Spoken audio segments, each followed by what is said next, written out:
দেখো,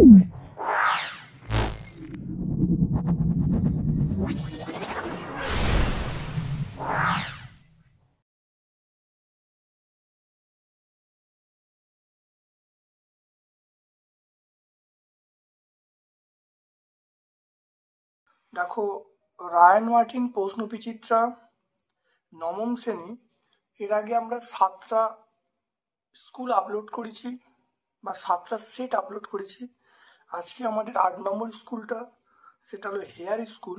দেখো, সম্পূর্ণ সলভ করছি। ক্লাস 9-এ যারা আছো তারা ভিডিওটা প্রথম থেকে শেষ পর্যন্ত দেখো। অবশ্যই তোমরা ভিডিও থেকে প্রত্যেকটা উত্তর পাবে ব্যাখ্যা সহযোগে। চলে এসো, দেখো একের দাগের একেরটা, অর্থাৎ গ্রুপ এর একের দাগের একেরটা। খড়ের চালের বাড়ির ওপরে তীব্র বেগে বাতাস বইলে, তাহলে বাতাসের জন্য খড়ের চালের প্রযুক্ত বল, এখানে প্রযুক্ত বল বলতে লব্ধি বল বলছে। তাহলে খড়ের চালের ওপর বাতাস বইছে, তাহলে বাতাস বইলে তাহলে এই যে লব্ধি বলটা ওপরের দিকে বেশি হবে। ঘরের ভিতরে চাপটা কম, চাপ কম হওয়ার জন্য লব্ধি বল বেশি। তাহলে ঘরের ভিতরের অংশে কি হয়? ঘরের ভিতরের অংশে বায়ু প্রবাহটা স্থির থাকে, আর ওপরের দিকে তীব্র বেগে, মানে ঘরের চালের উপরে তীব্র বেগে বায়ু প্রবাহ হয়। তাহলে বায়ু প্রবাহ বেশি হলে চাপটা কম হবে। তাহলে ঘরের ভিতরে দেখো বায়ু প্রবাহ কম, তাহলে বায়ু প্রবাহ কম হওয়ার জন্য তাহলে চাপটা বেশি হবে। তাহলে ঊর্ধ্বমুখী বলটা কিন্তু বেশি হবে। তাহলে অর্থাৎ এক কথায় বললে ওপরের দিকে চাপটা বেশি হবে। একটি বস্তু অবাধে ওপর থেকে নিচে পড়ছে, কোনটা ধ্রুবক থাকবে? অবশ্যই ত্বরণটা ধ্রুবক থাকবে। ত্বরণ বলতে এখানে কিন্তু অভিকর্ষ ত্বরণ বোঝাচ্ছে। একটি বলকে কয়টি উপাংশে ভাগ করা যায়? একটি বলকে মনে রাখবে অনেকগুলো উপাংশে ভাগ করা যায়, কিন্তু মনে রাখবে একটি বলকে মূলত দুটি উপাংশে ভাগ করা হয়, একটা অনুভূমিক, একটা উল্লম্ব। তাহলে সেই জন্য আমরা বলবো দুটো। কোনো গ্যাসকে আবদ্ধ পাত্রে রেখে চাপ প্রয়োগ করলে, গ্যাসটা সংকোচন ঘটবে। গ্যাসটা সংকোচন ঘটলে তাহলে অভ্যন্তরীণ শক্তি বৃদ্ধি পাবে। তাহলে অভ্যন্তরীণ শক্তি বৃদ্ধি পেলে গ্যাসটা কিন্তু গরম হয়ে যাবে। তাহলে আমরা কি বলবো? অপশন সি বলবো। অর্থাৎ শব্দ যে মাধ্যমের মধ্যে যায় তার ঘনত্ব, অবশ্যই শব্দ যে মাধ্যমের মধ্য দিয়ে যায় তার ঘনত্ব বেশি হলে, তার যে ঘনত্ব বেশি হয় আমরা বলবো প্রাবল্য বেশি হয়। দেখো, দেখে নাও মাধ্যমের ঘনত্ব।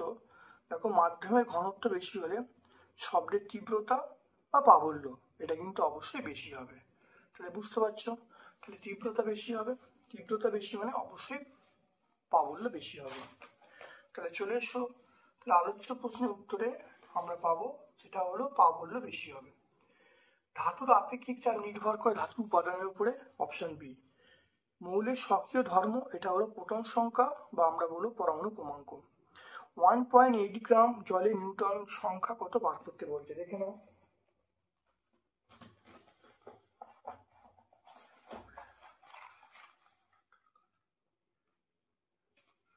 তাহলে দেখে না, জল মানে 18 গ্রাম, তাহলে 1.8/18 করলে তাহলে 0.1 মোল। যেটা দেওয়া আছে সেইটা 18 করলে দেখো 0.1 মোল।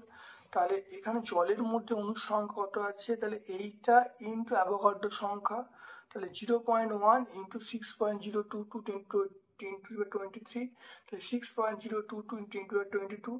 তাহলে এবার দেখো জলের অণুতে দেখো একটা আছে হাইড্রোজেন, একটা অক্সিজেন।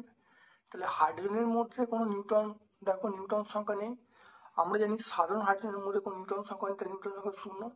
আর অক্সিজেনের দেখো আমরা লিখতে পারবো এরকম ভাবে, অক্সিজেন আমরা লিখতে পারবো ভর সংখ্যা 16 আর প্রোটন সংখ্যা 8। তাহলে ভর সংখ্যা থেকে প্রোটন সংখ্যা বাদ গেলে আমরা নিউটন সংখ্যা পাবো। দেখো সেটা দেখো 16 - 8, তাহলে অক্সিজেন পরমাণুতে নিউটন সংখ্যা দেখো 8টা পেয়ে গেলাম। তাহলে প্রতিটি জলের অণুতে নিউটন সংখ্যা আমরা পেয়ে গেলাম 8টা পেয়ে গেলাম। তাহলে এখানে অণুর সংখ্যা কত? অণুর সংখ্যা এটা বেরিয়েছে, এটা হলো অণুর সংখ্যা। তাহলে 8 ইন্টু এটা গুণ করলে কত পাবো? দেখে নাও, 4.818 × 10^23 দেখে নাও।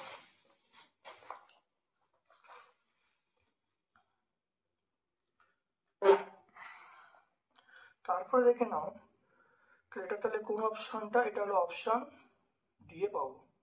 সাধারণ লবণকে জলে দ্রবীভূত করলে, সাধারণ লবণকে জলে দ্রবীভূত করলে অর্থাৎ জলের মধ্যে যদি কোনো অপদ্রব্য বা জলের মধ্যে কোনো লবণ মেশানো হয় তাহলে অবশ্যই জলের মানে স্ফুটনাঙ্ক বৃদ্ধি পাবে। তাহলে আমরা বলবো অবশ্যই স্ফুটনাঙ্ক বৃদ্ধি পাবে। H2SO শনাক্তকরণ আমরা ব্যবহার করি বেরিয়াম ক্লোরাইড BaCl2। কর্পূর এবং বালির মিশ্রণকে পৃথক করা হয়, এটা আমরা বলবো কর্পূর এবং বালি, এটা সবচেয়ে বেস্ট অপশন হলো আমরা বলবো ঊর্ধ্বপাতন। ইঞ্জেকশন দেওয়ার জন্য ব্যবহার করা হয়, সেটা হলো পাতিত জল। দ্রবণের pH 10.3 মানে 7-এর বেশি হলে সেটা ক্ষারীয়, তাহলে অবশ্যই দেখে নাও, তাহলে এটা অপশন সি ক্ষারীয়। এরপর চলে এসো গ্রুপ বি এর প্রশ্নে। দেখে নাও একটি বল জলে ভাসছে, তাহলে আপাত ওজন, তাহলে একটি বল জলে ভাসছে, আপাত ওজন অবশ্যই শূন্য হবে, কারণ যখন কোনো বস্তু ভাসে তখন তার আপাত ওজন শূন্য হয়। অর্থাৎ ঊর্ধ্বমুখী এবং নিম্নমুখী বল সমান হয়। উষ্ণতা বাড়লে পদার্থের স্থিতিস্থাপকতা এটা হ্রাস পায়। তারপর দেখো দ্রুতি এবং বেগ কখন সমান হয়, সেটা বলো যখন বস্তুটা সরলরেখায় যায়। তারপর দেখে নাও 1 কেজি ভরের বস্তুতে 1 মিটার/সেকেন্ড² ত্বরণ সৃষ্টি করতে কত বল প্রয়োগ করতে, আমরা জানি বল সমান ভর ইন্টু ত্বরণ, তাহলে 1 × 1 মানে 1 নিউটন। দেখো 1 ফার্মি সমান 10⁻⁻15 মিটার, তাহলে ফার্মি মিটারের মধ্যে সম্পর্ক 1 ফার্মি সমান 10⁻⁻15 মিটার। দেখো স্থিতিশক্তি এটা বলা আছে মাত্রিক সংকেত এইটা হবে, এটা মিথ্যা হবে, দেখে নাও। এটা আমরা পাবো স্প্রিং এর যে সঞ্চিত শক্তির সমীকরণ, এইটা দেখে নাও। তাহলে W সমান ½ kx², তাহলে এখানে k পেয়ে গেলাম, k মানে স্প্রিং এর বল ধ্রুবক, তাহলে 2W(x²), দেখো মাত্রা নেওয়া হলো 2 এর মাত্রা নিলে 1 হবে, আর W মানে কাজের মাত্রা হলো mL²T2 - 2, x² এর মাত্রা L², তাহলে m T⁻², তাহলে k এর মাত্রা তাহলে আমরা কি পাবো m T⁻²।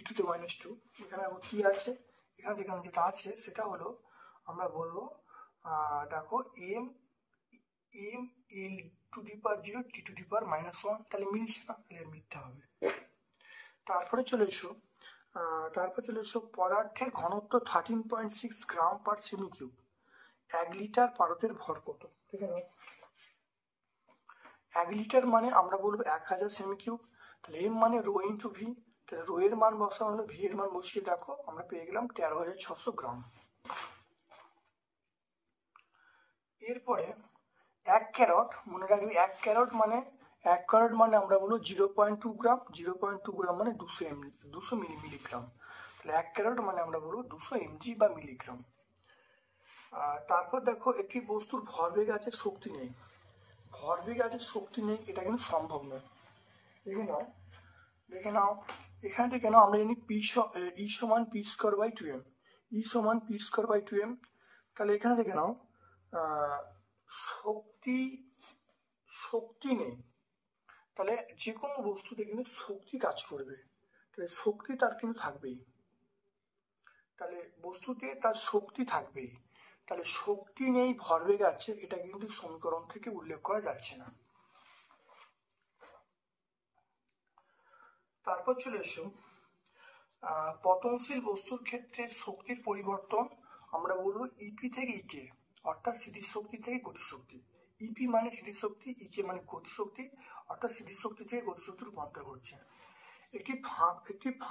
একটি ফাঁকা লরি এবং মালবোঝাই লরি একই বেগে চললে তাহলে অবশ্যই গতিশক্তি বেশি হবে, মালবোঝাই লরির ক্ষেত্রে গতিশক্তি বেশি হবে, গতিশক্তিটা বেশি হবে।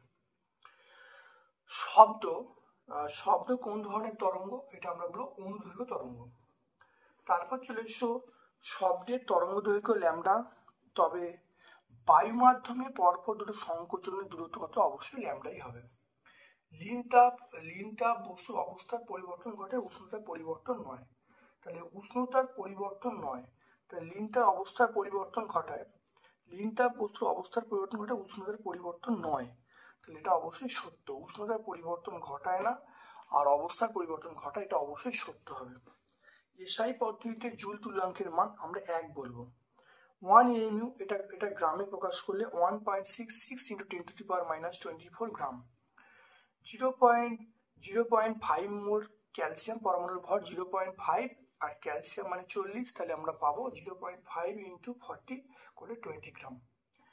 দেখে নাও দুটি বেলুনে প্রথমটাতে দেখো বলা আছে এই অণু আছে, দ্বিতীয়টাতে দেখো 2 মোল আছে। দেখে নাও এইটা মানে কত মোল ভাব দেখে নাও, অর্থাৎ দেখে নাও এটা দেখো মোল বার করার নিয়ম হলো যেটা দেয়া আছে তাকে অ্যাভোগাড্রো সংখ্যা দিয়ে ভাগ করলে, মানে যেটা দেয়া আছে তাকে অ্যাভোগাড্রো সংখ্যা দিয়ে ভাগ করলে আমরা পাবো 0.3 মোল। তাহলে এখানে দেখো 0.3, আর দ্বিতীয়টাতে দেখো বলা আছে 2 মোল। তাহলে প্রথমটাই হলো 0.3 মোল আর দ্বিতীয়টা দেখো 2 মোল। তাহলে 2 মোলে কিন্তু অণুর সংখ্যা বেশি, অর্থাৎ মোল সংখ্যা যত বাড়বে অণুর সংখ্যা তত বাড়বে। তাহলে আমরা বলবো কোন ক্ষেত্রে অণুর সংখ্যা বেশি হবে, আমরা দ্বিতীয়টা সেকেন্ড লিখছি, সেকেন্ড, অর্থাৎ দ্বিতীয়টায় কিন্তু অণুর সংখ্যা বেশি হবে, এটা লেখা আছে সেকেন্ড। তারপর দেখো একটি মৌলের পরমাণুতে 3টি ইলেকট্রনের কক্ষপথ আছে, বাইরের কক্ষে 7টা ইলেকট্রন আছে, তাহলে পরমাণু ক্রমাঙ্ক কত দেখে নাও ভালো করে। তাহলে 3টে কক্ষপথ, তাহলে KLM 3টে কক্ষপথ, বাইরের কক্ষে 7টা আছে, তাহলে 7টা লেখা হলো। এবারে বাকি যে কক্ষপথ দেখে নাও, আমরা জানি ইলেকট্রন সংখ্যা যেটা হবে সেটা 2n², এই সূত্র অনুসারে। তাহলে প্রথম কক্ষে দেখো n এর মান 1 বসাও, তাহলে 2 × 1² মানে 2। দ্বিতীয় কক্ষে দেখো n এর মান 2 বসাও, 2 × 2² মানে 4 × 2 = 8। তাহলে প্রথম কক্ষে 2টো, দ্বিতীয় কক্ষে 8টা, আর শেষ কক্ষে 7টা বলা আছে। তাহলে ইলেকট্রন সংখ্যা যোগ করে দাও, যোগ করে 17। ইলেকট্রন সংখ্যা যা থাকবে পরমাণু ক্রমাঙ্ক তাই হবে, তাহলে অবশ্যই 17টা।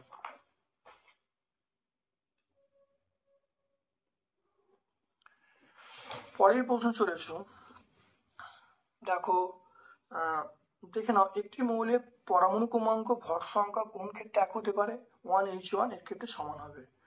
দর্পণ নিউক্লিয়াস কাকে বলে? দর্পণ নিউক্লিয়াস দেখে নাও, দর্পণ নিউক্লিয়াস বলতে এমন দুটো নিউক্লিয়াসকে বোঝায় যাদের একটি প্রোটন সংখ্যা অন্যটি নিউট্রন সংখ্যার সঙ্গে সমান, বা অন্যটা নিউট্রন সংখ্যা প্রথমটি প্রোটন সংখ্যার সঙ্গে সমান। তাহলে একটার প্রোটন সংখ্যা অন্যটা নিউট্রন সঙ্গে সমান, অন্যটার নিউট্রন সংখ্যা প্রথমটার প্রোটন সংখ্যার সঙ্গে সমান, এটি হয়, তাহলে ওই দুটো নিউক্লিয়াসকে আমরা বলবো দর্পণ নিউক্লিয়াস বলবো। তারপরে চলে এসো, দেখে নাও দুধ, রক্ত, আইসক্রিম এগুলো সব কিন্তু আমরা বলবো কোলাইডের দ্রবণ, কিন্তু ইউরিয়ার জল এটা কোলাইডের দ্রবণ নয়। তাহলে অ্যান্সার হবে ইউরিয়ার জল। তাহলে কোলাইডের দ্রবণ সমসত্ব দ্রবণ।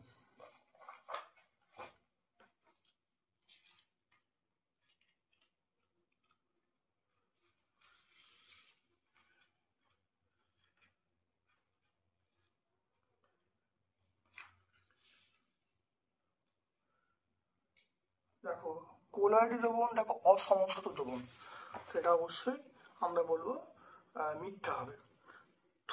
সোডিয়াম থাইসালফেট উত্তপ্ত করলে সালফার ডাইঅক্সাইড SO2 উৎপন্ন হয়। আমি একটি কেলাসাকার কঠিন পদার্থ, বাতাস থেকে আমি জলীয় বাষ্প শোষণ করি এবং জলে দ্রবীভূত হই, এটা আমরা বলবো আমি হলো সোডিয়াম কার্বনেট। তাহলে সোডিয়াম কার্বনেট আমরা বলবো। তারপরে দেখেন মিল্ক আর ম্যাগনেসিয়াম মেইন উপাদান, ম্যাগনেসিয়াম হাইড্রোক্সাইড MgOH2। উষ্ণতা বৃদ্ধি করলে দেখো pH এর মান হ্রাস পায়। অ্যাজিওট্রপিক মিশ্রণ কি?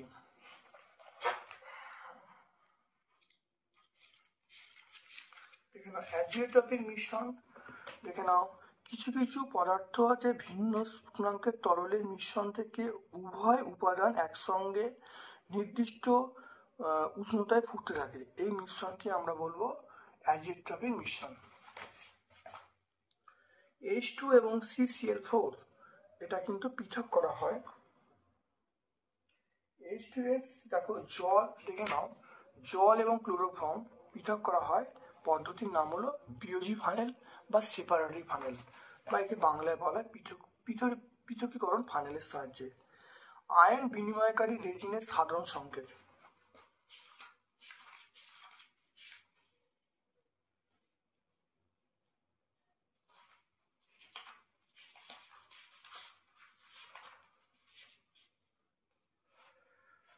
তাহলে তাহলে অ্যানায়ন বিনিময়কারী রেজিনের সাধারণ সংকেত, দেখুন অ্যানায়ন বিনিময়কারী রেজিনের সাধারণ সংকেত দেখে নাও এইটা, তাহলে এইটা হলো সাধারণ সংকেত। তারপর দেখে নাও জলে কোন আয়ন উপস্থিত থাকলে অস্থায়ী ক্ষত সৃষ্টি হয়। দেখেন অস্থায়ী ক্ষতটা সৃষ্টি হয়, দেখো দেখে নাও ক্যালসিয়াম ম্যাগনেসিয়াম আয়রনের বাইকার্বনেট। গ্রুপ সি এর প্রশ্ন চলে এসেছো, গ্রুপ সি এগুলো সব 2 নম্বর প্রশ্ন। দেখো 15টা করতে হবে, 15 দুগুণে 30 নম্বর এখানে আছে। দেখে নাও জলে 1 খণ্ড কর্পূর ফেললে ইতস্তত ঘুরে বেড়ায় কেন? কর্পূর জলে দাব্য জৈব যৌগ হওয়ায় উৎপন্ন দ্রবণের পৃষ্ঠটান জল অপেক্ষা কম হয়। কর্পূরটি অসম আকৃতির জন্য তার সূচালো অংশ দ্রুত দ্রবীভূত হয়, ওই স্থানে পৃষ্ঠটান অন্যান্য স্থানের থেকে বেশি হয়। তাহলে কর্পূরের উপর অসম বল কাজ করে, অসম বল কাজ করার জন্য কর্পূরটি ইতস্তত ঘুরে বেড়ায়। তারপর দেখো স্থিতিস্থাপক গুণাঙ্ক এবং পীড়ন দুটি আলাদা রাশি, তবু এদের একক এক হয় কেন?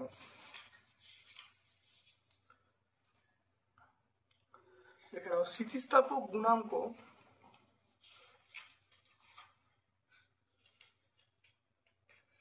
স্থিতিস্থাপক গুণাঙ্ক তোমরা দেখে নাও। স্থিতিস্থাপক গুণাঙ্ক মানে আমরা বলবো পীড়ন বাই বিকৃতি, এটা বলবো। দেখো এটাকে আমরা বলবো স্থিতিস্থাপক গুণাঙ্ক বলবো। তারপরে চলে সেটা যেটা বলেছে সেটা হলো পীড়ন। তাহলে পীড়ন মানে দেখো বল বাই ক্ষেত্রফল, তাহলে বল বাই ক্ষেত্রফল এটা পীড়ন। আর স্থিতিস্থাপক গুণাঙ্ক মানে পীড়ন বাই বিকৃতি। একটু তাকিয়ে দেখো বল বাই ক্ষেত্রফল এর কিন্তু একক, সেটা হবে নিউটন পার মিটার স্কোয়ার। দেখো এর একক দেখে নাও, সিজিএসসি বলি, তাহলে ডাইন পার সেমি স্কোয়ার, এসআই হলো নিউটন পার মিটার স্কোয়ার, কার একক? পীড়নের। এবারে এদিকে তাকিয়ে রাখো, তাহলে তাহলে এটা হলো বিকৃতি, এটা পীড়ন পেয়ে গেল। এবার বিকৃতির কোনো একক নেই, তাহলে বিকৃতির কোনো একক নেই, তাহলে এই এককগুলি হবে। সেই জন্য স্থিতিস্থাপক গুণাঙ্কের একক সেটা হলো পীড়ন এককের সঙ্গে একই। দুটি চিত্র থেকে W1 এবং W2 সম্পর্ক দেখে নাও ভালো করে। এই 3টে কন্ডিশন দেখে নাও। যখন W1টা বড় হবে W2 থেকে তখন সেটা ডুবে যাবে। W1 মানে বস্তুর ভর, W1 মানে বস্তুর ওজন, আর W2 মানে প্লবতা। অর্থাৎ যখন দুটো W1 যখন বড় হবে W2 চেয়ে তখন সেটা ডুবে যাবে, এখানে এই কন্ডিশনটা আসবে না। দেখো যখন দুটো সমান হবে বলতে যখন বস্তুর ওজন এবং প্লবতা সমান হবে তখন দেখো তখন প্রবাহের মধ্যে কোনো একটা অবস্থানে স্থির অবস্থায় ভাসবে, ঠিক আছে? তারপরে চলে এসো, দেখো প্রবাহের মধ্যে কোনো একটা অবস্থায় স্থির অবস্থায় ভাসছে, তাহলে এইটা হলো W1 সমান W2। আর এটা দেখো যখন W1 লেস দেন W2 হবে তখন, অর্থাৎ যখন ওজনটা কম হবে তখন আমরা কি বলবো, তখন সেটা হবে তখন বস্তুর ওজন যদি অর্থাৎ বস্তুর ওজন যদি প্লবতার থেকে কম হয় তাহলে বস্তুটি ওপরে উঠে থাকবে। তাহলে এখানে চিত্রটাকে দেখো, বস্তুটা দেখো ওপরে উঠে আছে। তাহলে আমরা যেটা বলবো, তাহলে প্রথম ক্ষেত্রে আমরা বলবো এই শর্তটা হবে W1 লেস দেন W2। তাহলে প্রথম ক্ষেত্রে আমরা বলবো W1 লেস দেন W2, এই শর্তটা ফুলফিল হবে। তাহলে এইটা আমরা লিখবো W1 লেস দেন W2। আর দ্বিতীয় ক্ষেত্রে দেখো এটা তরলে কোনো একটা জায়গায় ভাসছে, দ্বিতীয় ক্ষেত্রে আমরা বলবো W1 সমান W2। দুটো কন্ডিশন ভালো করে বুঝে নিলে তাহলে এটা লিখবে W1 লেস দেন W2, আর এইটা লিখবে তাহলে এইটা তোমরা লিখবে হয়ে গেল।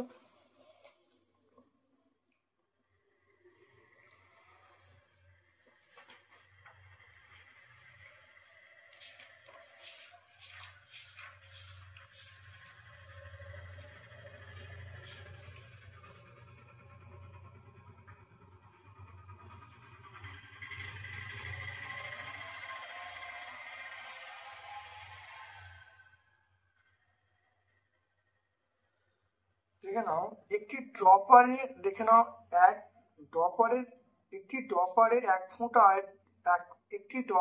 1 ফোঁটা জলের আয়তন কিভাবে নির্ণয় করবে? আমরা এইটা বলবো, একটি সরু আকৃতির মাপনী চোঙ ড্রপারের সাহায্যে 100 ফোঁটা জল ফেলা হলো। এই জলের আয়তন চোঙের গায়ে দাগ কাটা থেকে জানা গেল, ধরা হলো আয়তন ভি।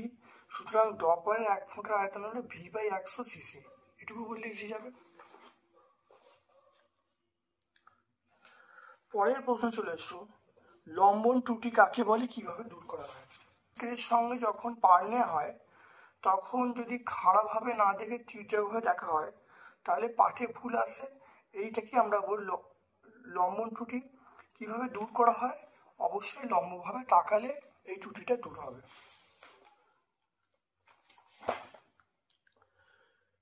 এরপর চলে এসো, দেখো দড়ি টানাটানি খেলায় শক্তিশালী দলের কাছে দুর্বল দলটি পরাজিত হলো। এক্ষেত্রে কোন দলটি বেশি কাজ করেছে? যখন একটি দল অন্য দলকে টেনে তাদের দিকে নিয়ে যায় তখন উভয় দলে কিন্তু কাজ করে।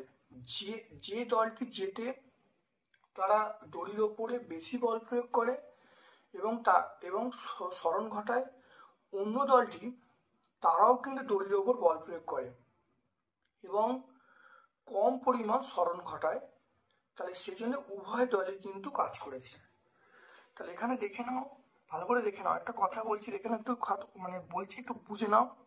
তাহলে দড়ি টানাটানি খেলায় তাহলে যখন একটি দল অন্য দলের কাছে হেরে যায় তখন তাহলে শক্তিশালী যে দলটা সেটা কি করে, তাহলে বল প্রয়োগ করে স্মরণ ঘটাচ্ছে। কিন্তু পরাজিত দলটাও তারাও কিন্তু দড়ির ওপর বল প্রয়োগ করে অল্প পরিমাণ স্মরণ কিন্তু ঘটায়। তাহলে যেহেতু প্রযুক্ত বল প্রয়োগ করে দুজনই স্মরণ ঘটাচ্ছে তাই উভয় দলই কিন্তু কাজ করছে। কিন্তু যদি কোশ্চেনটা থাকতো কোন দল বেশি কাজ করছে, তাহলে অবশ্যই আমরা বলবো শক্তিশালী দলটা বেশি কাজ করছে।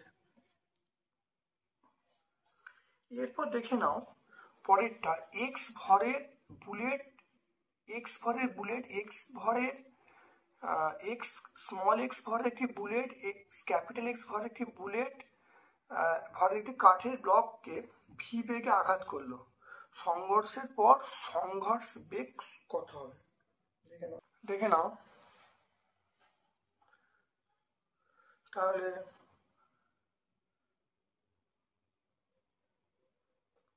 সংঘর্ষের পূর্বে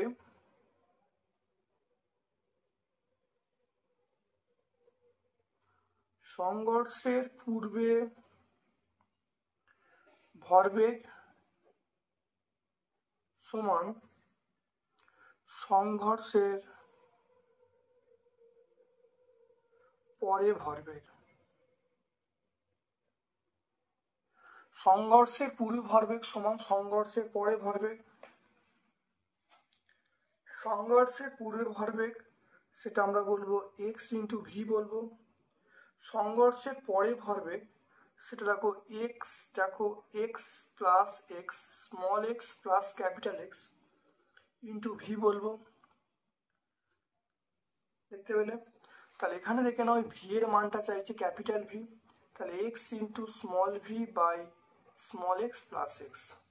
দেখো সংঘর্ষের আগে দেখো ভরবেগ, সংঘর্ষের পরে দেখো দুটো ভর হলো এক্স প্লাস এক্স আর বেগটা ভি বলা আছে, তাহলে ভি সমান X C by X plus x.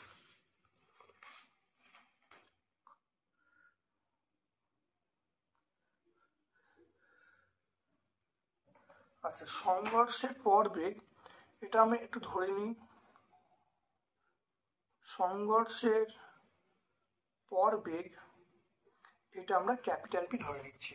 তাহলে সংঘর্ষের আগে বেগ ছিল এইটা, সংঘর্ষের পরের বেগ এইটা, তাহলে এই বেগটা বার করতে বলছে, উত্তর পেয়ে গেল।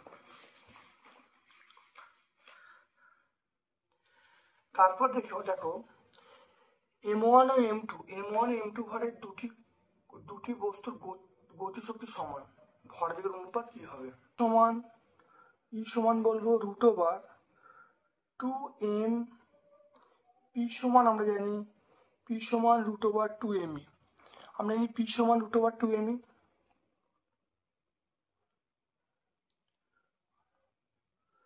তাহলে প্রথম ক্ষেত্রে দেখো আমরা বলবো P1 সমান √2m1E, গতিশক্তি সমান বলা আছে। দ্বিতীয় ক্ষেত্রে P2 সমান √2m2E বলা আছে। তাই দুটোকে বাই করব। তাহলে P1/P2, তাহলে P1/P2 আমরা করব √2m1E বাই √2m2E। তাহলে এখানেও কেটে গেলে তাহলে পেয়ে যাবো √m1 বাই √m2। তাহলে আমরা বলবো √m1/m2। দেখে নাও এটা কার মান পাবো, P1/P2।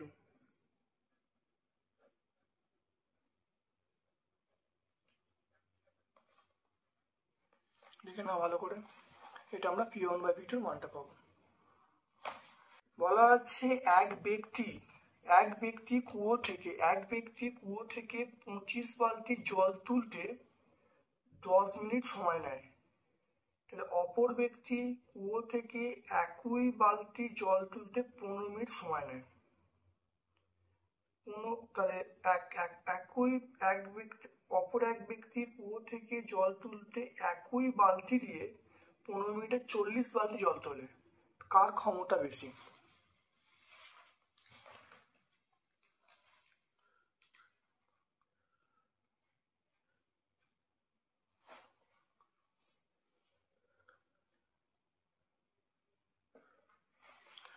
তাহলে দেখে নাও আমরা এখানে পাচ্ছি, দেখো প্রথম ব্যক্তির ক্ষেত্রে অথবার প্রশ্ন,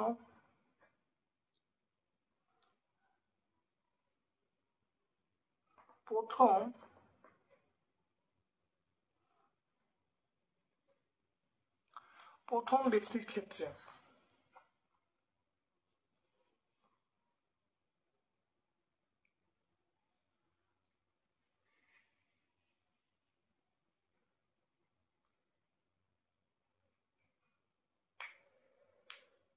ব্যক্তির ক্ষেত্রে যে ক্ষমতা P1 সমান আমরা বলবো W1/T1।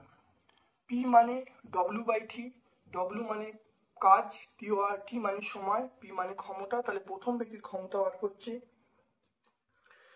এখানে বলা আছে কত, W1 মানে আমরা mgh বলবো। তাহলে 25 বালতি, তাহলে আমরা বলবো 25 ইন্টু mgh বলবো। আর টি এর মান দেখো ওখানে বলছে, টি এর মান দেখো 10 মিনিট, তাহলে 10 ইন্টু 60 বলবো। তাহলে 10 মিনিট 10 ইন্টু 60 সেকেন্ড হয়ে যাবো। তাহলে এখানে দেখো P1 এর মান আমরা পেয়ে গেলাম। তাহলে 25 mgh বাই আমরা গুণ করলে 600 পাবো। দেখে নাও এবারে দ্বিতীয় ব্যক্তির ক্ষমতা, দ্বিতীয় ব্যক্তির ক্ষেত্রে আমরা P2 বলবো। P2 সমান কি পাবো, দেখো W2/T2। তাহলে W এর মান পেয়ে গেলাম 40 বালতি। তাহলে 40 into mgh by T2। T2 এর মান দেখো 15 মিনিট, 15 মিনিট মানে 15 ইন্টু 60।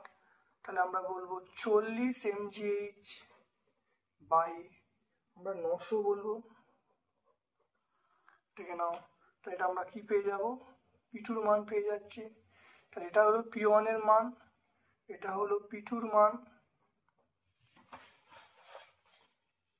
এবার দেখে নাও এইটাকে আমরা 1 নম্বর সমীকরণ দিচ্ছি, এটাকে আমরা 2 নম্বর সমীকরণ দিচ্ছি। তাহলে 1/2 করছি, তাহলে 1 নম্বর ভাজিতক 2 নম্বর করলে তাহলে P1/P2।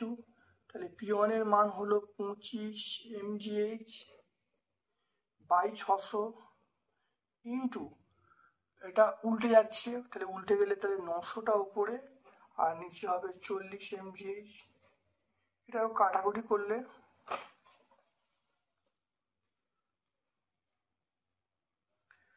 দেখো mgh এখানে ক্যান্সেল হয়ে গেল, শূন্যগুলো ক্যান্সেল হয়ে গেল। এই শূন্য ক্যান্সেল হয়ে গেল। তাহলে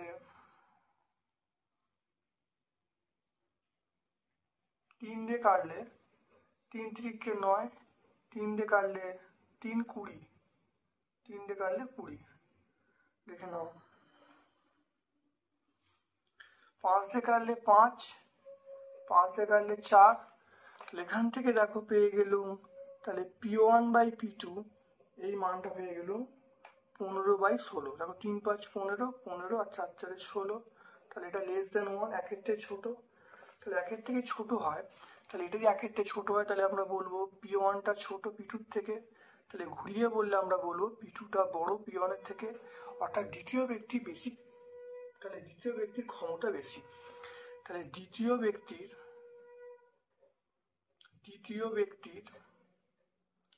ব্যক্তির ক্ষমতা বেশি। খুব ভালো করে অঙ্কটা বুঝে নাও। দেখো বলা আছে প্রথম ব্যক্তি 15 বালতি জল তুলছে 10 মিনিটে। তাহলে ক্ষমতা দেখো বার করছি P1 সমান W1/T1। তাহলে 25 বালতি 25 × mgh বাই 10 মিনিট। তাহলে মিনিটটাকে সেকেন্ডে চেঞ্জ করলে 10 × 60 করলে দেখা আসছে 25 mgh/600। দ্বিতীয় ব্যক্তির ক্ষেত্রে P2 সমান আমরা বলবো W2/T2। তাহলে দ্বিতীয় ব্যক্তি দেখো W2-র মান আমরা পেয়ে যাবো, দেখে নাও ভালো করে। আমরা বলবো 40 বালতি জল তুলছে 15 মিনিটে। তাহলে 40 mgh, 15 মিনিট 15 × 60 করলে দেখো 40 mgh/900।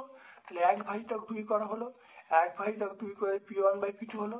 তাহলে P1/P2 করে দেখো পেয়ে যাবো 15/16। 15/16 মানে একের থেকে ছোট। তাহলে P1টা ছোট P2-র থেকে। তাহলে ঘুরিয়ে বলে P2টা বড় P1-এর থেকে। তাহলে দ্বিতীয় ব্যক্তির ক্ষমতা বেশি হবে।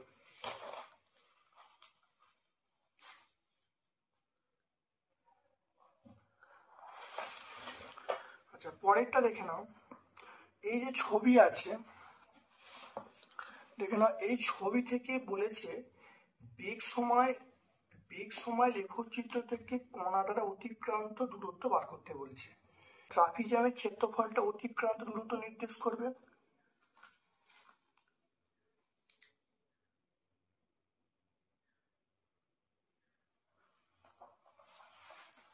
তাহলে দেখে নাও এই যে সরণটা দেখো, তাহলে আমরা ট্রাপিজিয়ামের ক্ষেত্রফল যেটা বলবো, তাহলে ট্রাপিজিয়ামের যদি নাম দিয়ে দিই, দেখে নাও ট্রাপিজের নাম দিয়ে দিই, তাহলে এটা ও নাম দিলাম OAB, এটা সি নাম দিলাম OABC। তাহলে OABC ট্রাপিজিয়ামের ক্ষেত্রফল। দেখো OABC ট্রাপিজিয়ামের ক্ষেত্রফল আমরা কি বলবো? সমান্তরাল বাহু এইটা, এই ওয়ে সমান্তরাল বাহু, আর এখানে দেখো বিসি সমান্তরাল বাহু। তাহলে হাফ ইন্টু সমান্তরাল বাহু যোগফল,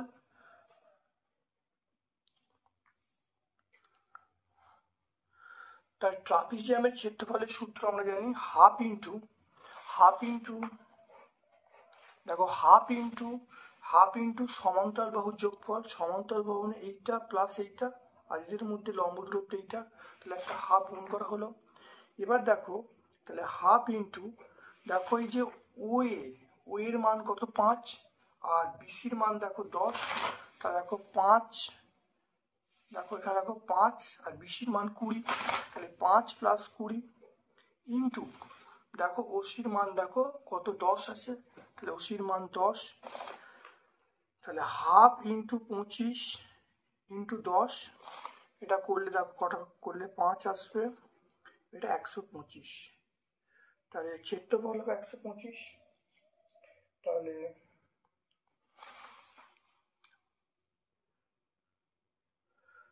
অতিক্রান্ত দূরত্ব কণা দ্বারা অতিক্রান্ত দূরত্ব আমরা পাবো 125 মিটার। তাহলে দেখো ও এর মান 5, বিসির মান 20, ওসির মান 10, তাহলে করলে 125। তাহলে কণা দ্বারা অতিক্রান্ত দূরত্ব 125 মিটার।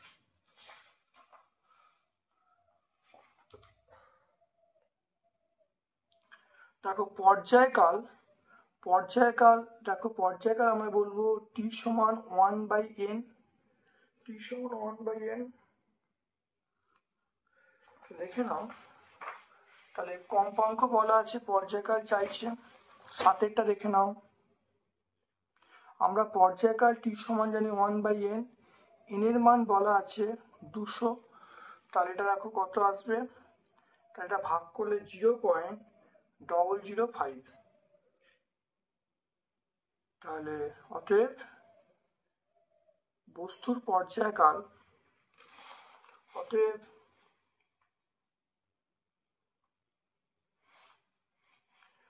উৎসের পর্যায়কাল, অতএব উৎসের পর্যায়কাল সমান আমরা বলবো 0.005 সেকেন্ড। পর্যায়কাল মানে 1/n, তাহলে 1/n এর মান বসছিল, তাহলে উৎসের যে পর্যায়কাল 0.005 সেকেন্ড। জলপ্রপাতে জলের উষ্ণতা উপরের থেকে নিচে বেশি হয় কেন, দেখে নাও ভালো করে। এখানে আমরা পেয়ে যাব, দেখো এই 3-এর উত্তরটা এখানে আছে।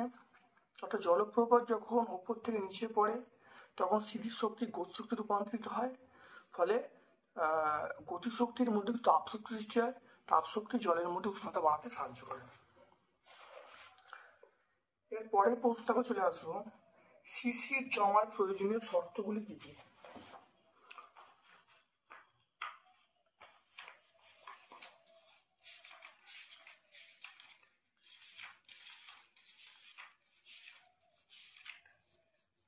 দেখো শিশির জমার শর্ত, এক হলো মেঘমুক্ত পরিষ্কার আকাশ হতে হবে, 2 হলো স্থির বায়ু হতে হবে, 3 হলো বায়ুমণ্ডলে জলীয় বাষ্পের পরিমাণ বেশি থাকতে হবে। পরের প্রশ্ন চলে এসো, আইসোবারদের প্রকৃত ভর কি সমান। এখানে তোমরা পেয়ে যাবে, দেখো আইসোবারদের প্রকৃত ভর কি সমান, যুক্তির ব্যাখ্যার্থ বলছে। আইসোবারদের প্রকৃত ভর কিন্তু সমান হয় না, কারণটা দেখে না, এখানে পরিষ্কার করে লেখা আছে। তারপরে চলে এসো, নিউক্লিয়াসের মধ্যে নিউক্লিয়নগুলি যে বল দ্বারা আবদ্ধ থাকে তার বৈশিষ্ট্য দুটো। তাই নিউক্লিয়াসের মধ্যে নিউক্লিয়নগুলি সেটা নিউক্লিয় বল দ্বারা আবদ্ধ থাকে, সেই নিউক্লিয় বলের দুটো বৈশিষ্ট্য।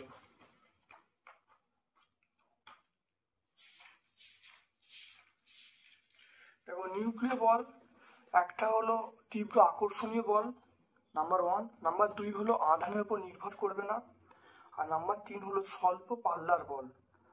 ঠিক আছে, তাহলে 1 নম্বর হলো আকর্ষণীয় বল, তীব্র আকর্ষণীয় বল।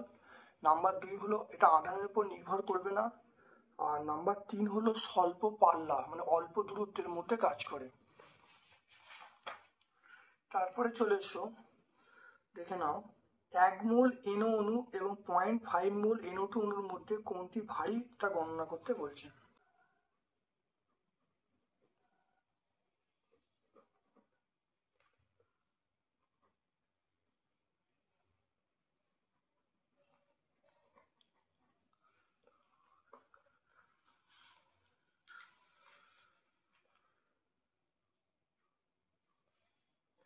তাহলে দেখে নাও 1 মোল NO, তাহলে দেখে নাও NOর আণবিক ভর,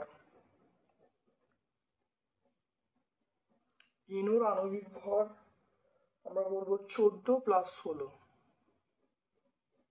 14 + 16, এটা আমরা বলবো 30 বলবো, 30।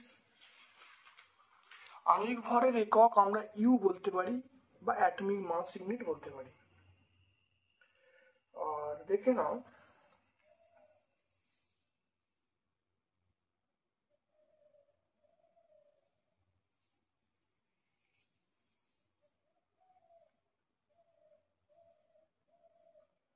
তাহলে 1 মোল, তাহলে 1 মোল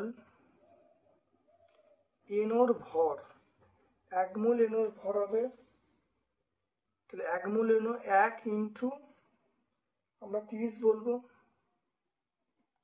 1 ইন্টু 30, এটা আমরা বলবো, এটা আমরা গ্রাম পার মোল বলবো। তাহলে আণবিক ভরের একক আমরা বলবো গ্রাম পার মোল। তাহলে 1 মোল NOর ভর তাহলে কত হবে, তাহলে 1 ইন্টু এই যে আণবিক ভর বলা আছে, তাহলে 30 গ্রাম পেয়ে গেলাম। তাহলে 1 মোল NOর যে ভরটা আমরা পেয়ে গেলাম 30 গ্রাম।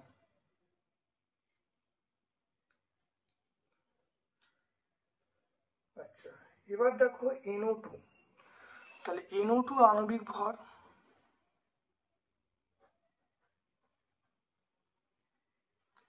এর আণবিক ভর কত, N হলো 14, এটা 2 ইন্টু 16 গ্রাম পার মোল, এটা গ্রাম পার মোল হয়ে গেল। এটা করলে যেটা আসবে NO2 সেটা 46 আসবে, হ্যাঁ 46 গ্রাম পার মোল। তাহলে 0.5 গ্রাম, তাহলে 0.5 মোল, 0.5 মোল NO2 মানে তাহলে 46 ইন্টু 0.5, 46 ইন্টু 0.5 করলে আমরা বলবো কি 23 গ্রাম। তাহলে এখানে দেখো এর পেলুম 1 মোল NO মানে 30 গ্রাম, এর দেখো 0.5 মোল NO2 মানে 23 গ্রাম। তাহলে ভারী দেখো কে, অবশ্যই 1 মোল NO বেশি ভারী। তাহলে এখানে তাহলে কি হবে, তাহলে 1 মোল NO বেশি ভারী। বুঝে গেল? স্টেপটা দেখে নাও ভালো করে, খুব ভালো করে বুঝে নাও, খুব ইম্পর্টেন্ট অঙ্ক। পরের প্রশ্ন চলে এসো, দেখো 16 গ্রাম, দেখে নাও তাহলে অঙ্কটা বুঝতে পারলে। তাহলে এখানে দেখো প্রথম আমি এখানে বার করে নিলাম NOর দেখো আণবিক ভর 30 গ্রাম পার মোল, যত মোল বলা আছে মোল দিয়ে গুণ করলে তাহলে মোর ভর পেয়ে যাব। তাহলে এবার একইভাবে এখানে NO2 দেখো এখানে আণবিক ভর 46 গ্রাম পার মোল, আর 0.5 মোল মানে আমরা 23 গ্রাম বলবো। তাহলে তাহলে এখানে দেখো 30 গ্রাম, এখানে 23 গ্রাম, তাহলে ভারী কে, অবশ্যই 1 মোল NO বেশি ভারী। তারপরে চলে এসো 16 গ্রাম মিথেনে এবং 16 গ্রাম মিথেনে এবং 16 গ্রাম অক্সিজেন উপস্থিত অণুর সংখ্যার অনুপাত নির্ণয় করতে বলছে। আণবিক ভর, তাহলে এর আমরা আণবিক ভর বলবো,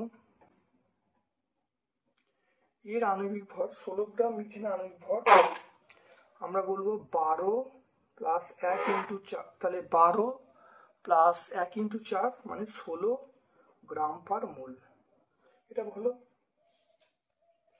এরপরে আমরা 16 গ্রাম মিথেন,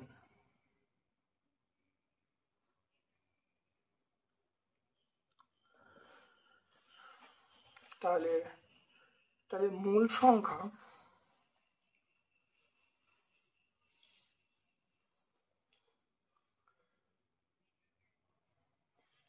এরপর চলে এসো কত আছে অক্সিজেন O2 আণবিক ভর, আমরা পেয়ে গেলাম O2 আণবিক ভর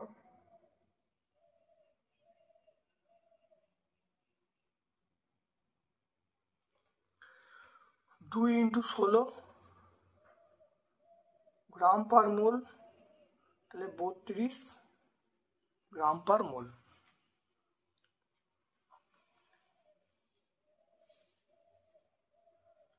তাহলে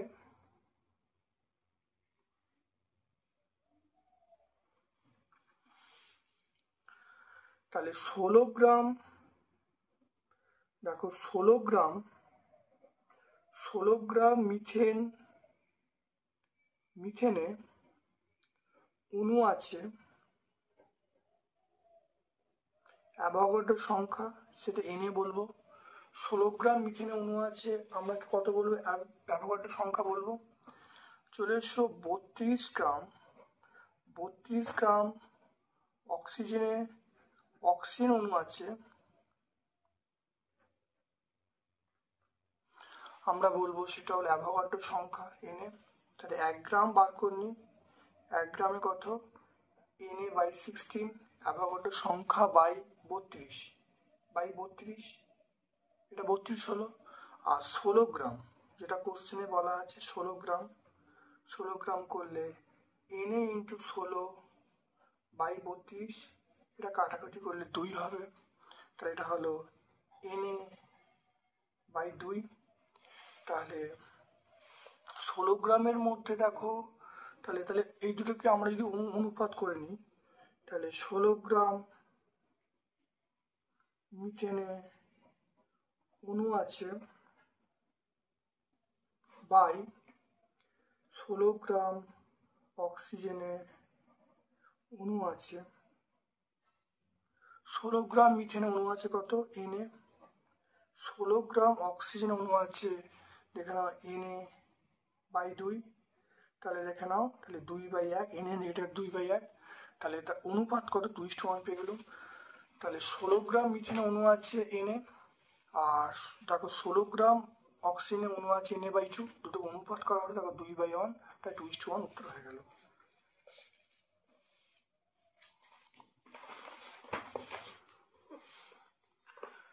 দেখে নাও,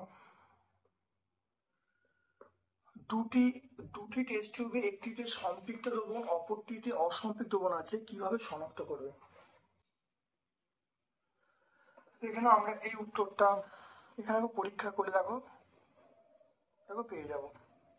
এটা পড়লে দেখো, এটা পুরোটা বলে দেবে, তাহলে পুরোটা বলে দিলে উত্তরটা এসে যাবে।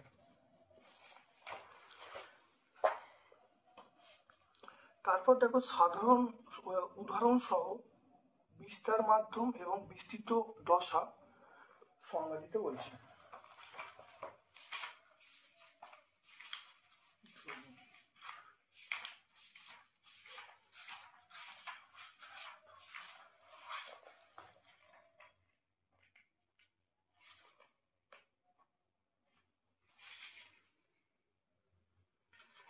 দেখো বিস্তার মাধ্যম বিস্তৃত দশা এখানে পেয়ে যাবে। দেখো বিস্তার মাধ্যম কাকে বলে, বিস্তৃত দশা কাকে বলে, সংজ্ঞা আছে, দেখে নেবে।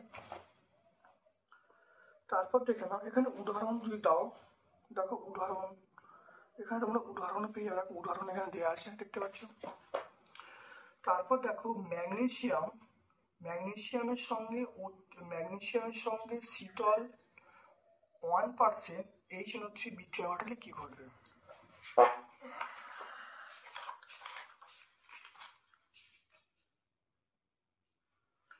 দেখো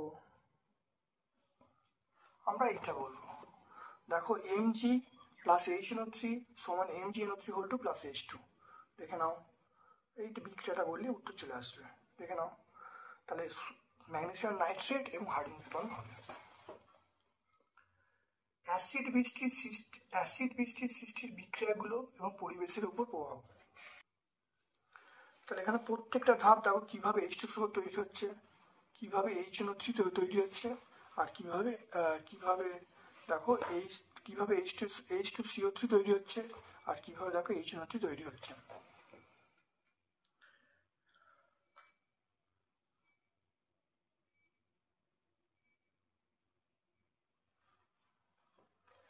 এরপরে চলে এসো, দেখো পরিবেশের উপর কি প্রভাব করবে। পরিবেশের উপর প্রভাব আমরা বলবো, দেখো মাটির অম্লত্ব বেড়ে যাবে, মাটির অনুর্বর হয়ে পড়বে, তারপরে জলের অম্লতা বেড়ে যাবে, মার্বেল পাথরের স্টোন ক্যান্সার সৃষ্টি হবে, এগুলো আমি বলবো। তারপরে চলে এসো আংশিক পাতন প্রক্রিয়া গুরুত্বপূর্ণ ব্যবহার।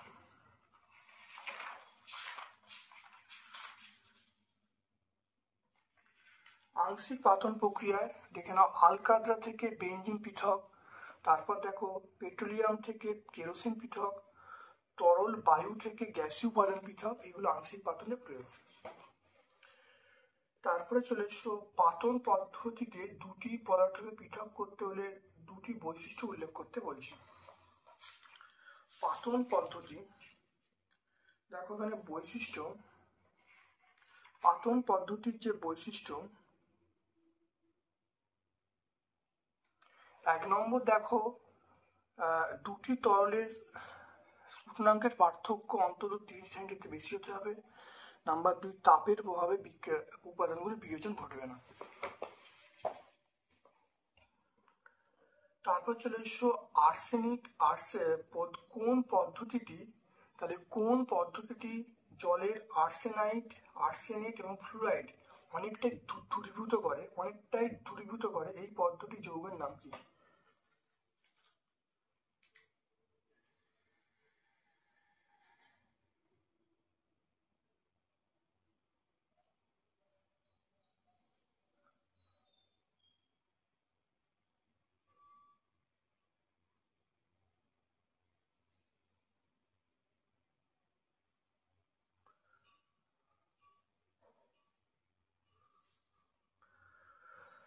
তাহলে এটা আমরা বলবো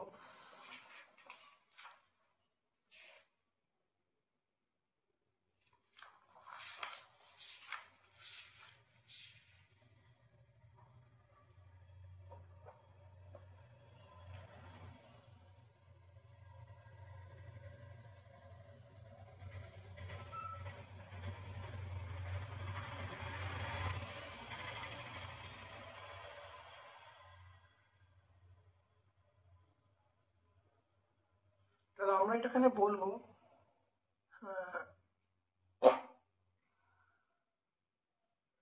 এটা আমরা বলবো অ্যানায়ন, দেখে নাও, অ্যানায়ন বিনিময়কারী রেজিন দ্বারা জলে অধাতবগুলো দূর করা হয়।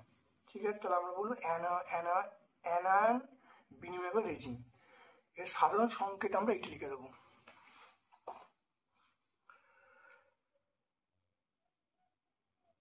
তাহলে যৌগের নাম, তাহলে উপস্থিত যে যৌগের নাম আমরা বলবো, তাহলে আমরা এই থেকে শুরু করে এখান থেকে শুরু করবো, এখান থেকে লিখবো। তারপরে চলে এসো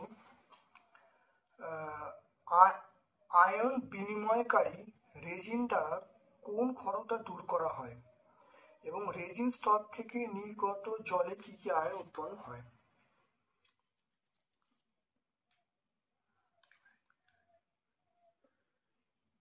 দেখো, আয়ন বিনিময়কারী রেজিন পদ্ধতি দ্বারা কোন ক্ষরতা দূর করা হয়।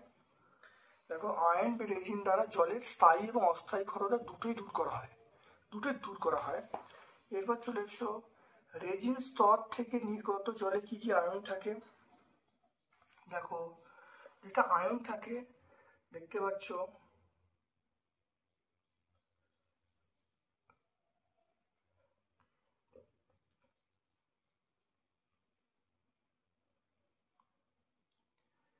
রেজিন ওইচ, দেখো রেজিন ওইচ মাইনাস আয়নের সঙ্গে বিক্রিয়া জলে উপস্থিত এই সালফেট এবং ক্লোরিন আয়নের সঙ্গে অ্যানায়ন বিনিময় করে এবং নির্গত জলের মধ্যে এইচ প্লাস এবং ওইচ মাইনাস আয়ন ছাড়া আর কোনো ক্যাটায়ন থাকে না। তাহলে কোনটা ছাড়া? শুধু H plus OH minus ion থাকে, এগুলো ছাড়া আর কোনো ক্যাটায়ন বা অ্যানায়ন থাকে না। এরপরে চলে এসো দীর্ঘদিন ব্যবহারের পর কর্মদক্ষতা হ্রাস পেলে ক্যাটায়ন বিনিময়কারী রেজিন বা অ্যানায়ন বিনিময় রেজিন কিভাবে পুনরুদ্ধার করা হবে। এখানে এটা আমরা এইখান থেকে পেয়ে যাব। দেখো, রেজিন অর্থাৎ দীর্ঘদিন ব্যবহার করা অর্থাৎ রেজিনের কর্মদক্ষতা হ্রাস পাবে। তাহলে ওই রেজিনকে পুনরায় লৌহের নিচে দ্রবণের মধ্যে পাঠালে রেজিনের ক্ষমতা অবশ্যই আবার আগের অবস্থায় ফিরে আসে। তারপরের প্রশ্ন চলে এসো গ্রুপ ডি এর প্রশ্নে চলে এসো বার্নৌলির, দেখো বার্নৌলির উপপাদ্য বিবৃত করতে বলছে।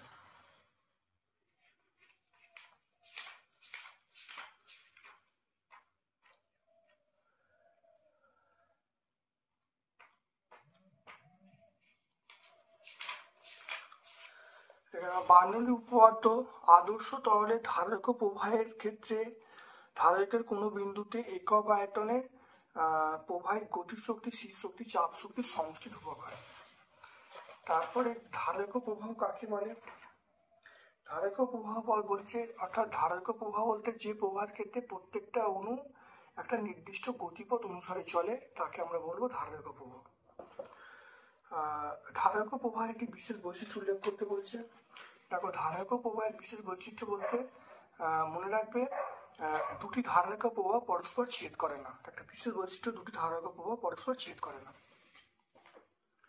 এরপর দেখো সাইফন কি, সাইফনের কার্যপ্রণালী। এখানে সাইফন কাকে বলে তোমরা পেয়ে যাবে, সাইফনের কার্যপ্রণালী এখান থেকে এই পর্যন্ত পুরো বলে দেবে, সাইফনের কার্যপ্রণালী চিত্র এঁকে বুঝিয়ে দেবে। এরপরে চলে এসো, দেখো 150 গ্রাম একটি বল 30 মিটার পার বেগে কোনো খেলোয়াড়ের হাতে পড়লো এবং 0.05 সেকেন্ডে স্থির হলো। তাহলে ব্যক্তির হাতে কত পরিমাণ বল ক্রিয়া করলো? বস্তুর ভর এম এর মান বলা আছে 150 গ্রাম। তাহলে 150 বাই 1000 কেজি, তাহলে আমরা বলবো 0.15 কেজি। এটা হয়ে গেল। তাহলে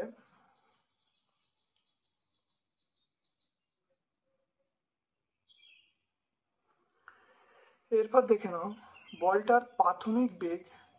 তাহলে প্রাথমিক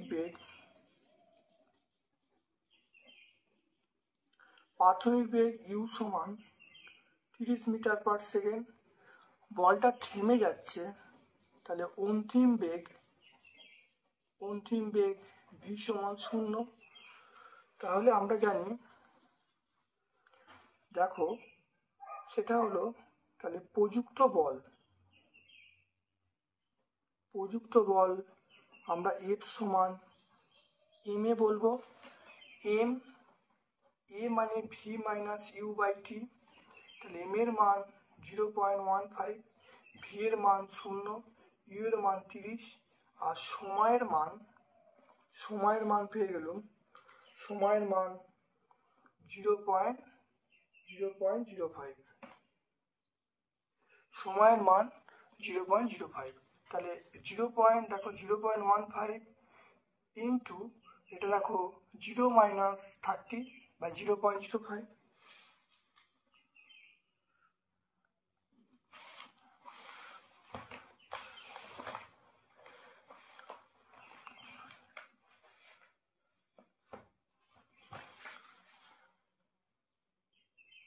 তাহলে এফ সমান দেখো আমি পেয়ে যাব, এফ সমান দেখো তাহলে -4.5 বাই 0.05। তাহলে এফ এর মান পেয়ে গেলাম মাইনাস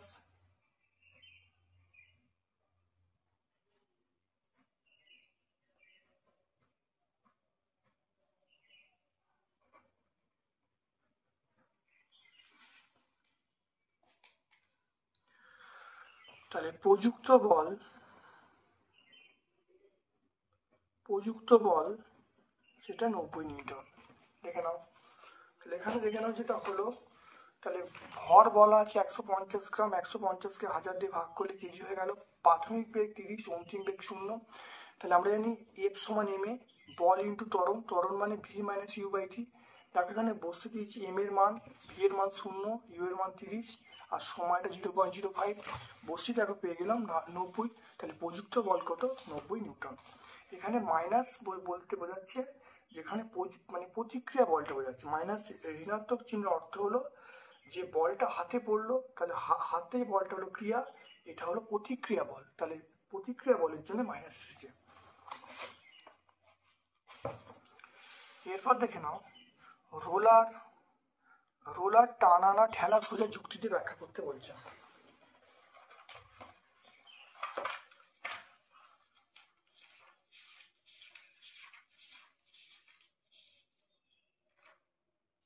দেখে নাও, এটা পেয়ে যাবে।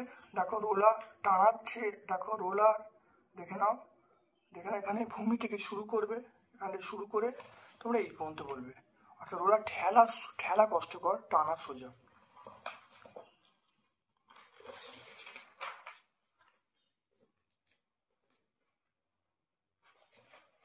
তারপরের প্রশ্ন চলে এসো। দেখো শব্দ দূষণ কাকে বলে, কিভাবে রোধ করা যায়? দেখো শব্দ দূষণ হলো পরিবেশের অবাঞ্ছিত এবং কানের শ্রবণ ক্ষমতা বহির্ভূত উচ্চ প্রাবল্য তীক্ষ্ণতাযুক্ত অস্বস্তিকর শব্দ যা ক্ষতিকর প্রভাব বিস্তার করে। আর কিভাবে শব্দ দূষণ হয়,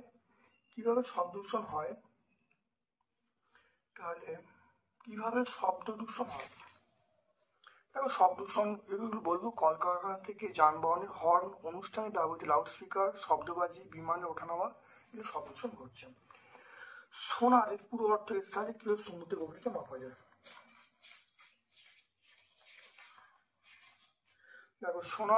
দেখো সাউন্ড নেভিগেশন এন্ড রেঞ্জিং এর সাহায্যে সমুদ্রের গভীরতা নির্ণয় করা যায়।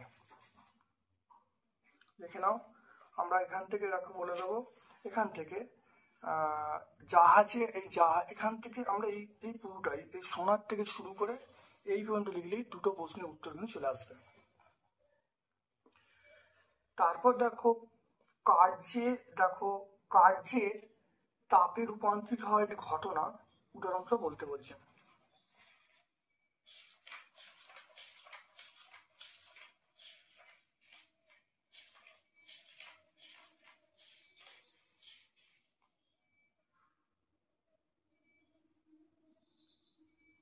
দেখো, কার্য তাপে রূপান্তরিত হওয়ার ঘটনা অর্থাৎ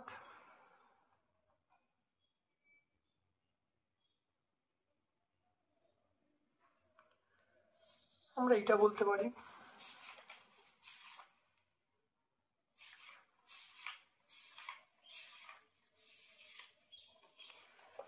এখানে আমরা এটা বলতে পারি যান্ত্রিক শক্তি, দেখো তাপ শক্তি, এইটা আমরা বলতে পারি। তারপর দেখে নাও জলে ব্যতিক্রান্ত প্রসারণের সুবিধা।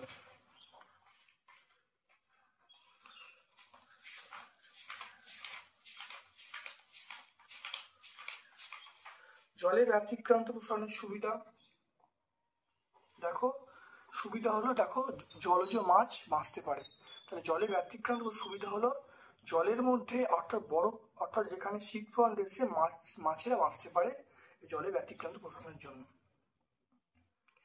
চাপ আয়তন বনাম লেখচিত্র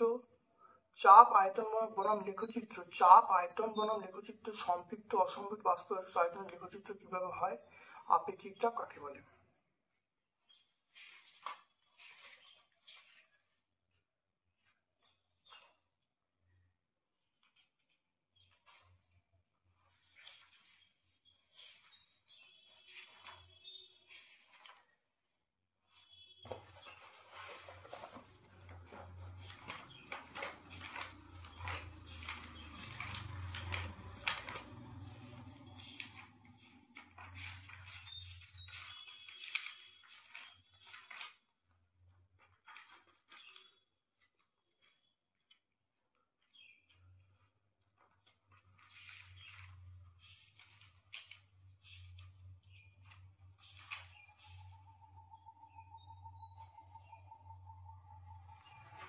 দেখে নাও চাপ আয়তন বনাম লেখচিত্র, দেখে নাও এটাও দেখে নাও, লেখচিত্র দেখে নাও।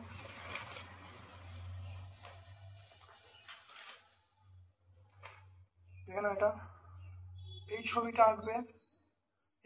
আঁকবে আর তোমরা এই ছবিটা আঁকবে। তারপরে বলতে চলেছ আপেক্ষিক চাপ কাকে বলে?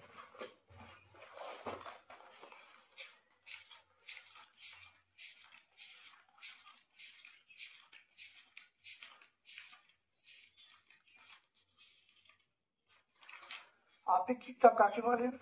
দেখো, কোনো পদার্থের একক ভরের তাপমাত্রা একক বৃদ্ধি করতে যে পরিমাণ তাপের প্রয়োজন তাকে আপেক্ষিক তাপ বলে। দেখে নাও কার্বন এটা দেখো কার্বনের দুটো গঠন আঁকতে বলছে, এদের মধ্যে সম্পর্ক কি?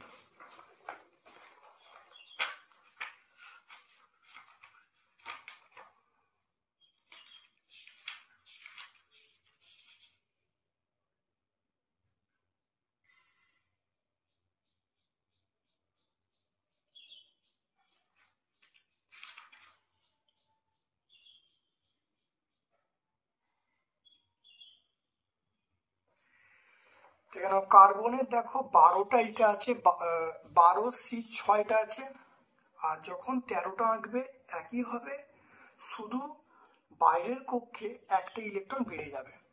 বাইরের কক্ষে একই ছবি আঁকবে, বাইরের কক্ষে যেমন এখানে কটা ইলেকট্রন ছিল, দেখো এখানে দেখো ইলেকট্রন দেখো ছিল 6টা, ওখানে দেখো 7টা হয়ে যাবে, ইলেকট্রন একটা বেড়ে যাবে। আর বোঝা গেল একই ছবি আঁকবে, শুধু একটা ইলেকট্রন বাড়িয়ে দেবে। আর এখানে আর যেটা হবে, এরা পরস্পর দেখো ভর সংখ্যা সমান, এটা প্রোটন সংখ্যা সমান, এদের মধ্যে সম্পর্ক হলে এরা পরস্পর আইসোটোপ, বলবে, এরা পরস্পর আমরা বলবো আইসোটোপ। নিউক্লিয় বল কি, এর গুরুত্ব কি?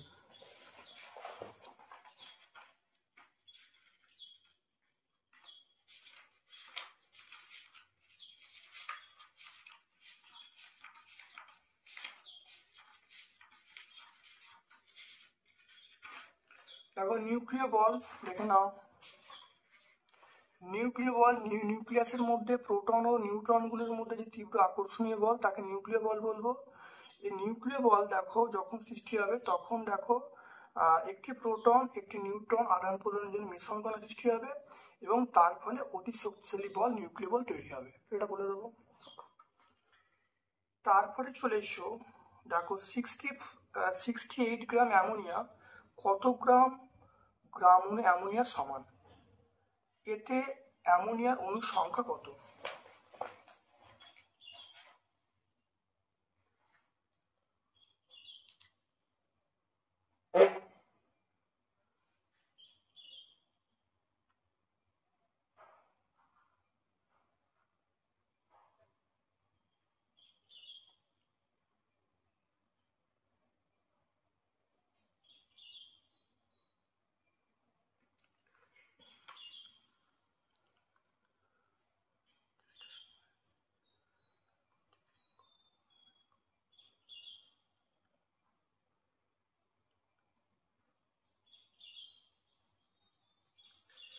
দেখে নাও 68 গ্রাম অ্যামোনিয়া মানে কত গ্রাম অণু অ্যামোনিয়া সমান, এতে অ্যামোনিয়া অণুর সংখ্যা কত?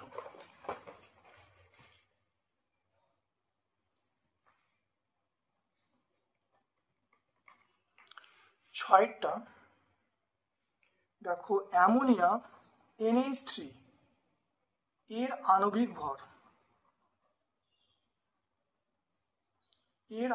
ভর আমরা কত বলবো? তাহলে 14, এটা 1 × 3, তাহলে আমরা বলবো 17 গ্রাম পার মোল বলবো, 17 গ্রাম পার মোল। আর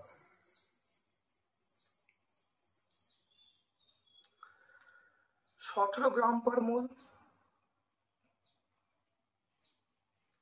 তাহলে 68 গ্রাম অ্যামোনিয়া, 68 গ্রাম অ্যামোনিয়া মানে আমরা বলবো 68/17 করলে আমরা বলবো 4 গ্রাম অণু, 4 গ্রাম অণু অ্যামোনিয়া।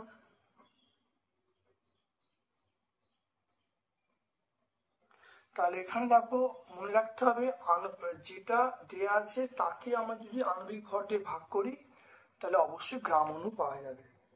এবারে অ্যামোনিয়াতে অণুর সংখ্যা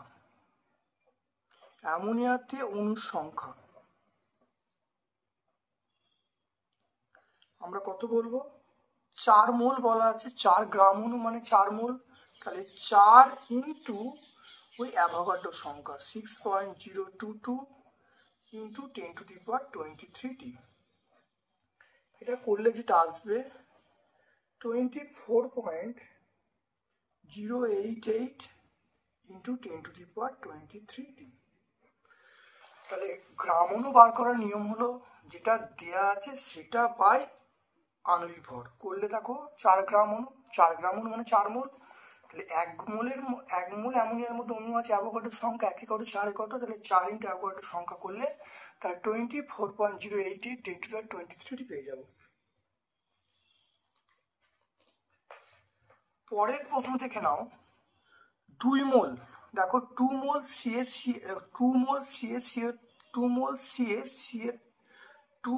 CaCl2 থেকে কত সংখ্যক Ca2+ এবং Cl- আয়ন পাওয়া যাবে?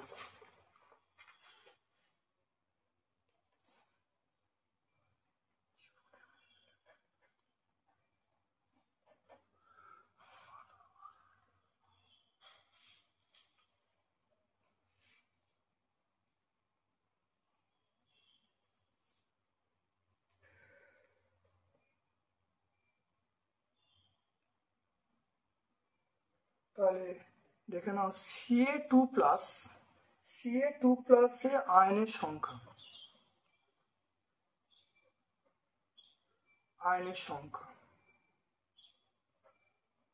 এটা আমরা কত বলবো?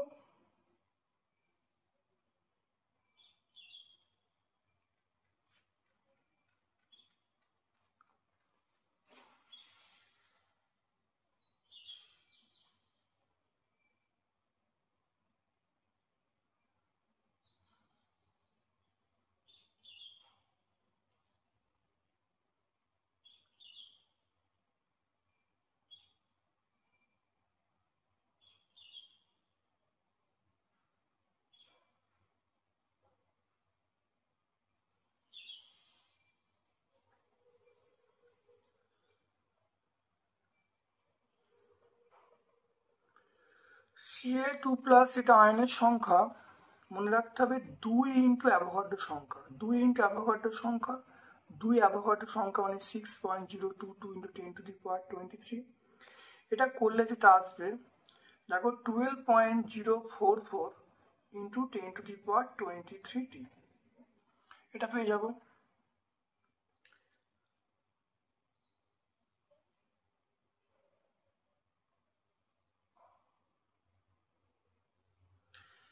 আর এখানে দেখে নাও Cl মাইনাস, Cl মাইনাসে আয়নের সংখ্যা, Cl মাইনাস আয়নের সংখ্যা, এটা আমরা পেয়ে যাব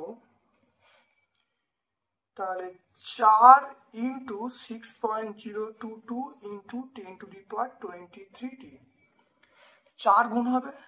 এটা করলে যেটা আসবে, এটা করলে দেখে নাও যেটা আসবে 24.022 24.088 ইন্টু 10⁻23t।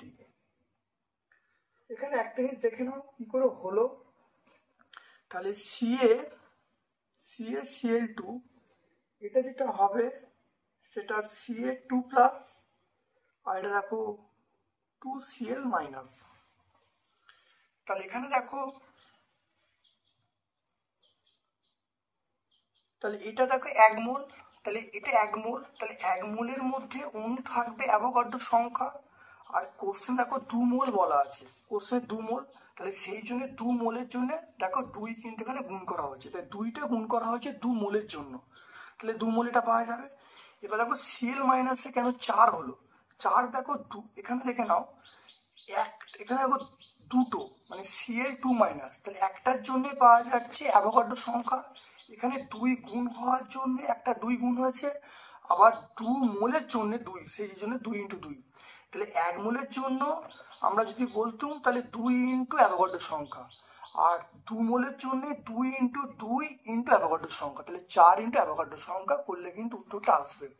খুব ভালো করে ব্যাপারটা বুঝে নেবে, খুব সাবধানে অঙ্কগুলো করবে।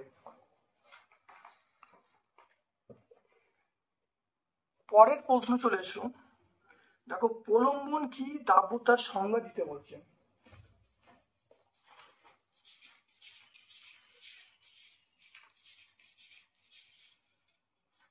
প্রলম্বন কাকে বলে, দেখো এখানে প্রলম্বনের সংজ্ঞাটা দেখো পরিষ্কার পেয়ে যাবে। দেখো প্রলম্বন কাকে বলে এখানে দেওয়া আছে, দেখো একটি এই পদার্থ থেকে শুরু করে প্রলম্বন বলে।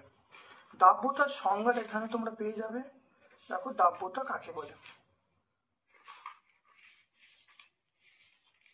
দেখো দাব্যতার সংজ্ঞা এখানে পেয়ে যাবে, দেখে নাও নির্দিষ্ট থেকে শুরু করবে, দেখো দাব্যতা বলে। তারপর দেখে নাও দাব্যতা লেখো বলতে কি বোঝো, তরলে দাব্যতা উষ্ণতা চাপের প্রভাব, দাব্যতা লেখো।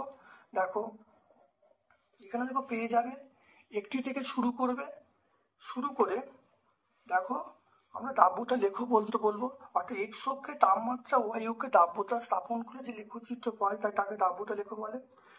পরের প্রশ্নটাকে বলা হচ্ছে গ্যাসে, তরলে গ্যাসে দাব্যতা উষ্ণতা, তরলে গ্যাসে দেখো উষ্ণতা এবং চাপের প্রভাব এখানে পেয়ে যাব। তাহলে এখানে উষ্ণতা বাড়লে দাব্যতা কমে, উষ্ণতা কমে দাব্যতা বাড়ে। চাপের ক্ষেত্রে দেখো এখানে উষ্ণতা চাপ বাড়লে দাব্যতা বাড়ে, চাপ কমে দাব্যতা কমে। এরপর দেখো বলয় পরীক্ষা কি বিক্রিয়া লিখতে বলছে। দেখো বলয় পরীক্ষা বলতে নাইট্রিক অ্যাসিড শনাক্ত করার জন্য বলয় পরীক্ষা করতে হয়। দেখো এই এখান থেকে শুরু করে পুরো বিক্রিয়া লিখলে, সবটা লিখলে উত্তরটা হয়ে যাবে। তারপরে দেখো এখানে বলা আছে বিক্রিয়াগুলোর সমীকরণ দিতে বলেছে। দেখো জিঙ্কের সঙ্গে লৌহ গাঢ় স্টিফ্লোর, জিঙ্কের সঙ্গে গাঢ় স্টিফ্লোরের বিক্রিয়া,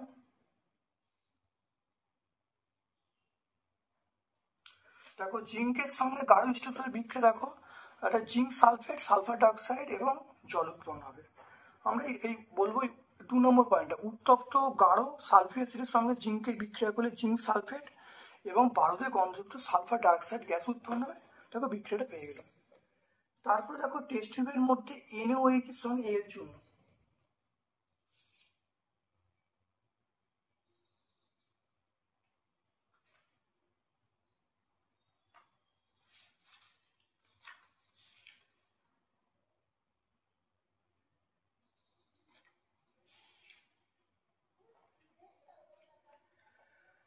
দেখো NaOH চূর্ণের সঙ্গে দেখো Al চূর্ণ, দেখো এটা দেখো জিঙ্ক অর্থাৎ দেখো অ্যালুমিনিয়ামের সঙ্গে NaOH বিক্রিয়া করলে দেখো সোডিয়াম অ্যালুমিনেট এবং হার্ডেন উৎপন্ন হয়, এই বিক্রিয়াটা দিয়ে দেবে।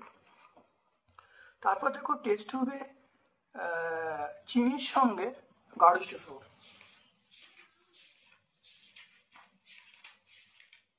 দেখে নাও, অর্থাৎ সালফিউরিক অ্যাসিডের যে জলাকর্ষ ধর্ম সেটা বলি হয়ে যাবে, অর্থাৎ চিনির মধ্যে গাঢ় স্টোর যোগ করলে চিনির কিন্তু বর্ণটা কালো হয়ে যাবে, বিক্রিয়া লিখে দেবে, পুরোটা লিখে দিলে উত্তর হয়ে যাবে।